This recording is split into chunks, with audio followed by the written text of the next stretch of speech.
హైదరాబాద్ విజయవాడ జాతీయ రహదారిపై 17 బ్లాక్ స్పాట్లను గుర్తించినట్లు మంత్రి కోమటిరెడ్డి వెంకటరెడ్డి తెలిపారు. 325 కోట్లతో పనులు ప్రారంభించామని, డిసెంబర్లోపు పనులు పూర్తి చేయనున్నట్లు తెలిపారు. నల్గొండ, నకరేకల్లో తనకు 2 కలలాంటివన్నారు. బ్రాహ్మణ వెల్లం ప్రాజెక్టుకు 80,000 ఎకరాలకు 3 నెలల్లో నీళ్లు ఇవ్వనున్నట్లు మంత్రి తెలిపారు.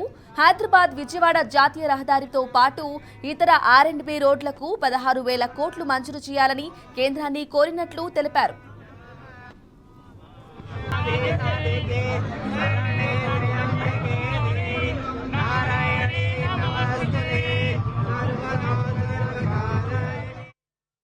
పదిహేడు స్పాట్లలో మీరు చూడండి, ఏదో ఒక స్పాట్లో యాక్సిడెంట్ జరుగుతుంది. అందుకే నేను గుర్తించి ఎండబడి ఇన్ని అవంతరాల తర్వాత ఈ సమస్య పరిష్కారానికి దొరికింది. 6 నెలల్లో ఈ పనులన్నీ పూర్తి చేస్తాం. అందుకనే పనులు జరిగే సమయంలో గ్రామాలకు వెళ్ళి రోడ్ల మీకు వచ్చేవాళ్ళు కానీ, హైదరాబాద్ విజయవాడ నుంచి విజయవాడ టు హైదరాబాద్ వచ్చే రెగ్యులర్గా పోయే ఆర్టీసీ బస్సులు అనుకోండి, ప్రైవేట్ బస్సులు అనుకోండి, ప్రైవేట్ కార్లు కానీ జాగ్రత్తగా పోవాలని మ్యాక్సిమం సైన్ బోర్డ్స్ పెట్టిస్తున్నాను.